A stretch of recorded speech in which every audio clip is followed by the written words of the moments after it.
So, ayan guys, gagawa tayo ng sushi.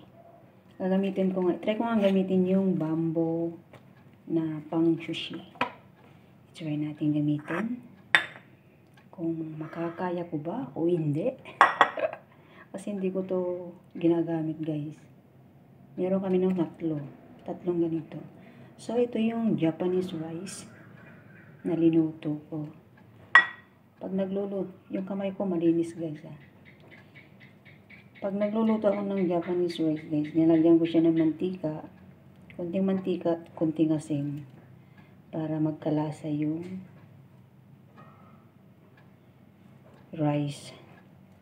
So, spread lang natin ganyan. Hanggang sa makubera niya yung seaweed sheet. Pero hindi wag mo siyang kuberan lahat. Magtitira ka lang ng konti dyan sa gilid.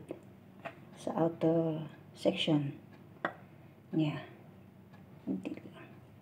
Para pag tinupi mo siya, pag rinol mo siya, meron siyang konting Ayan.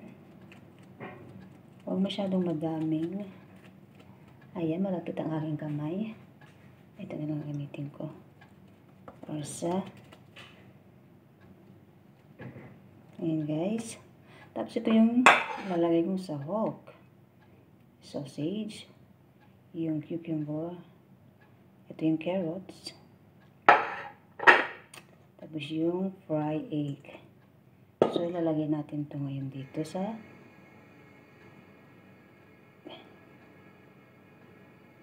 gitna. Hindi naman sa gitna. Ayan. Tapos lagay natin mga carrots. Lahat ng ingredients ilagay. Lahat ng ingredients na hinanda mo, ilalagay mo. Ayan. Tapos, konting itlog. Ayan. Lagyan ko pa ng pipino. First time kong gamitin itong yung bamboo. Tapos, i-roll mo daw siya ang ganyan. Tapos i-ano mong ganyan. Tapos i-roll mo ulit.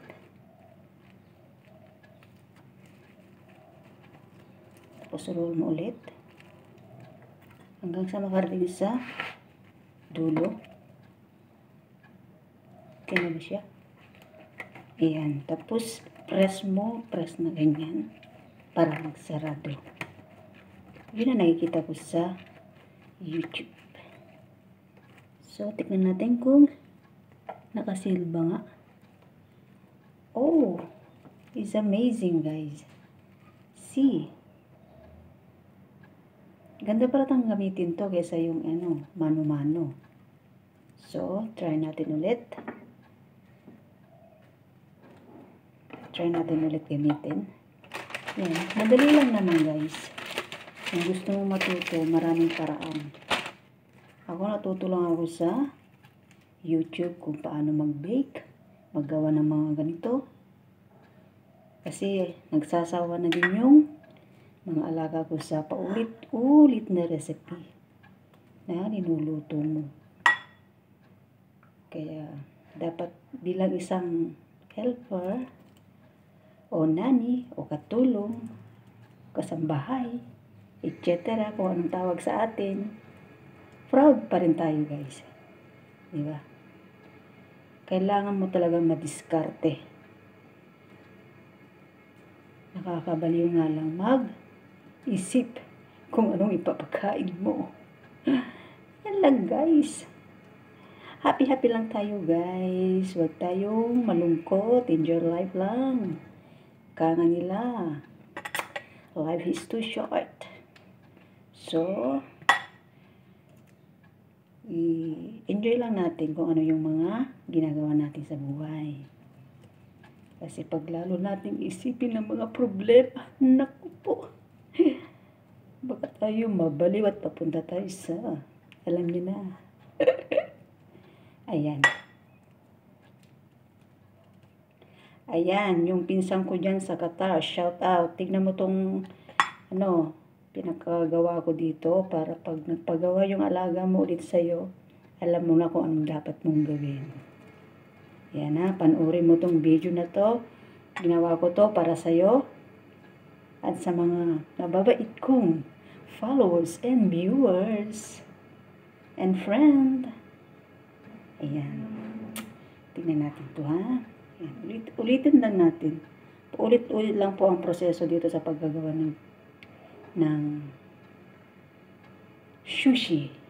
Kung gusto mong kumain, gumawa ka na lang. Makakatipid ka pa. Yan. Yun lang ang advice ko. Kung gusto mong matuto, gumawa, you need to sacrifice. Diba? Ayan na. Meron natin ulit. Kag sa dulo,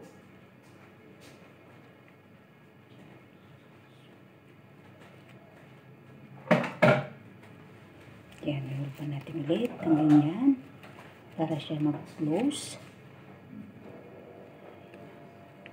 Kadikit-dikit na guys ang ating rice dyan. Tingnan natin kung nagsil ba nga.